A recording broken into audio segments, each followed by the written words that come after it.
Cricket का इतना craze होता था कि मैं रात को ही रेडियो अपने सराहने रखकर और अपनी स्टॉप वॉच पर अलार्म लगा के सो जाया करता था। और जैसे ही अलार्म बजता की हर पर और फाइटिंग स्पिरिट पाकिस्तान की कमाल की थी। फाइटिंग स्पिरिट तो वो होती है जब मैच ख़त्म होने से पहले ऊंच-नीच उसमें आ रही हो। जैसे कभी पाकिस्तान का पलड़ा भारी हो जाता, कभी ऑस्ट्रेलिया का पलड़ा जाएगा और डेविड वार्नर इस मैच में कम अज़ कम सेंचुरी ज़रूर बनाएँगे। लीजिए फ्रेंड्स, अब से कुछ ही देर के बाद पाकिस्तान और ऑस्ट्रेलिया की टीमों के दरमियान सिडनी क्रिकेट ग्राउंड पर सीरीज़ का तीसरा और आखिरी टेस्ट खेला जा रहा है। ये कुछ सिमिलैरिटी है कि 1995 की बात की जाए तो तब भी पाकिस्तान और ऑस्ट्रेलिया के दरमियान तीसरा test match Sydney cricket ground पर ही खेला गया था। और उस टेस्ट मैच की जो कुछ मेमोरीज़ मेरे इस वक्त भी जहन में चल रही हैं कि वो टेस्ट मैचेस जो थे वो लाइव टेलीकास्ट नहीं हो रहे थे और रेडियो पाकिस्तान जो है वो उसकी लाइव जो ट्रांसमिशन है वो आप तक पहुंचाता था। तो मैं रात को ही उस वक्त क्रिकेट का इतना क्रेज़ होता था कि मैं रात को ही रेडियो अपने सराहने रखकर और अपनी स्टॉप वॉच पर अलार्म लगा के सो जाया करता था। और जैसे ही अलार्म बजता था तो मैं फ़ौरन रेडियो ऑन करता था और बिल्कुल सेट किया होता था, तो उसके साथ ही कमेंट्री जो है वो शुरू हो जाती थी। तो इतना क्रेज़ था कि मैं पूरे के पूरे जो टेस्ट मैचेस थे वो रेडियो के ऊपर पूरा दिन बैठ के सुना करता था। मतलब सहरी से शुरू करके और जैसे ही वो उसमें टी और लंच होता था तो सारा मैं आखिर तक तकरीबन, अगर मुझे कोई घर से कोई काम करने का ऑर्डर नहीं मिलता था तो मैं पूरे का पूरा जो है वो मैच सुना करता था।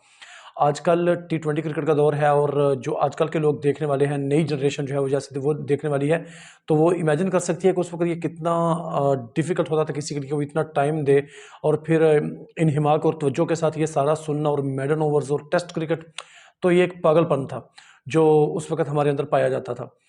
तो सीरीज़ से पहले ये उसमें ये कि सईद अनवर जो है वो अनफिट हो गए थे, जो उस वक़्त पाकिस्तान टीम की बैटिंग में जो है वो ओपनर बैट्समैन थे और दुनिया के बेहतरीन बैट्समैन जो थे उनमें उनका शुमार होता था। आमिर सुहेल के साथ उनकी जोड़ी बहुत धमाकेदार थी। इंज़माम उल हक, बासित अली, सलीम मलिक और ये ऐसे कुछ बैट्समैन थे जो पाकिस्तान की टीम में उस वक़्त मिड ऑर्डर में खेला करते थे। तो पाकिस्तान ने पहले दोनों टेस्ट मैच तो पाकिस्तान हार गया। जब तीसरा टेस्ट मैच था तो उसमें जो टीम के साथ 2 विकेट कीपर थे, मोइन खान और राशिद लतीफ़।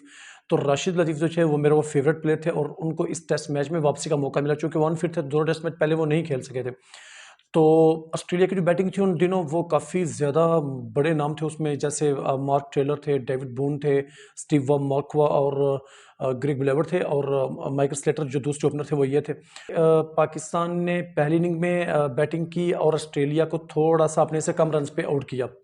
और उसके बाद फिर जब पाकिस्तान ने दूसरी बैटिंग शुरू की तो पाकिस्तान की तरफ से दूसरी इनिंग में मुझे याद है कि इंज़माम उल हक ने 60 के करीब रन्स किए थे और सलीम मलिक के दोनों इनिंग्स में 33 और 39 रन्स किए थे। रमीज़ राजा ने भी पहली इनिंग्स में 33 और इजाज़ अहमद ने शानदार सेंचुरी स्कोर की पहली इनिंग में।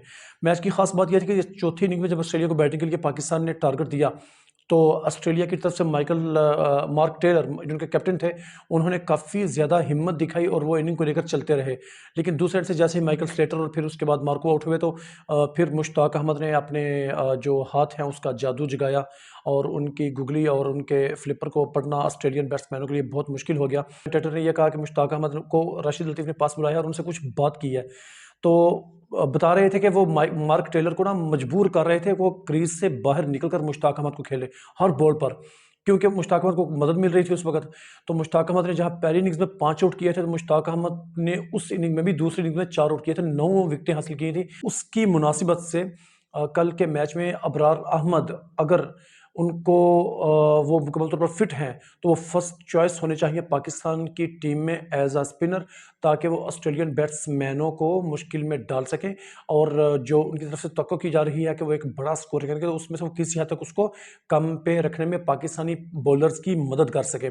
पाकिस्तान की बॉलर्स में जान उतनी नहीं है जितनी उस वक्त थी, बल्कि ये उनके मुकाबले में किसी पाई के नहीं है। हसन अली इस पेस बैटरी को जो है वो लीड करेंगे, उनके साथ मीर हमज़ा है। हाँ, इनके ऊपर थोड़ी सी तवक्कुआत हैं। मीर हमज़ा है जैसे, या आमिर जमाल है, तो ये थोड़ा नया खून है और नए प्लेयर्स हैं तो ये थोड़ा जान मारेंगे। वरना हसन अली की तो परफॉर्मेंस पिछले कुछ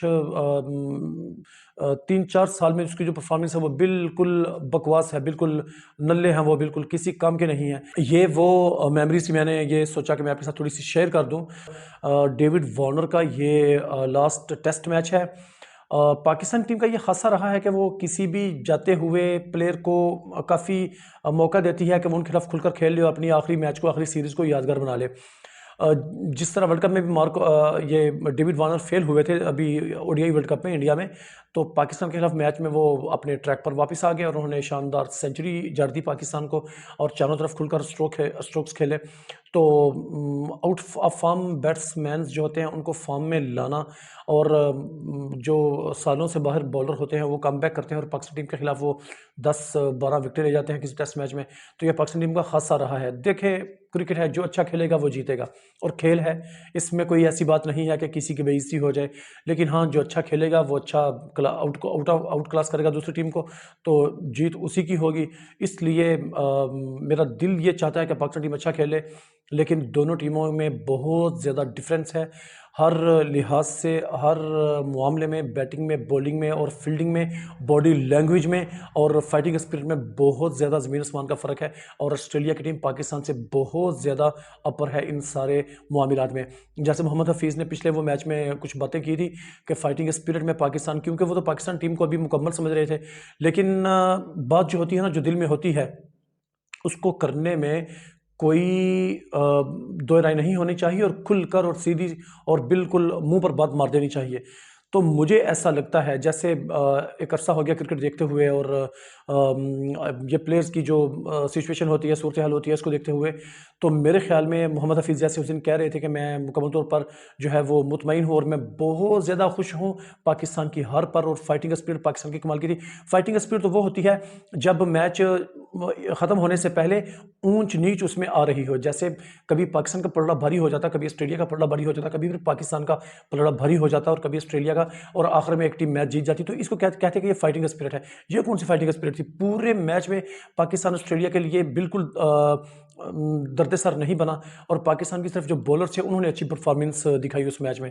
बाकी फाइटिंग स्पिरिट, क्या फाइटिंग स्पिरिट थी, ना तो कोई मामला था। और ये जो मेलबर्न टेस्ट था तो ऑस्ट्रेलिया ने तकरीबन पाकिस्तान को ये भी एक सिरे से हरा दिया। हाँ, ये था कि पाकिस्तान जो पर्थ टेस्ट था उसके मुकाबले में मेलबर्न टेस्ट में काफ़ी अच्छा खेला, ठीक है।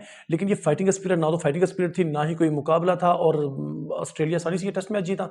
लेकिन मेरे ख्याल ये कहता है कि सिडनी में पाकिस्तान के जो शेर हैं वो थोड़े से और रिलैक्स हो गए होंगे। ये पिछली परफॉर्मेंस से उनकी आहवा भी हो चुकी है। तो सिडनी टेस्ट मैच जो है ना वो एक डरावना ख्वाब साबित होगा पाकिस्तान के लिए और ऑस्ट्रेलिया इस टेस्ट मैच को इजीली जीत जाएगा और डेविड वार्नर इस मैच में कम अज कम सेंचुरी ज़रूर बनाएंगे, ये मुझे लगता है। अभी इस वक्त 2 तारीख है और रात के तकरीबन पाकिस्तान में 9 बजे हैं जिस वक्त मैं ये प्रोग्राम रिकॉर्ड कर रहा हूँ।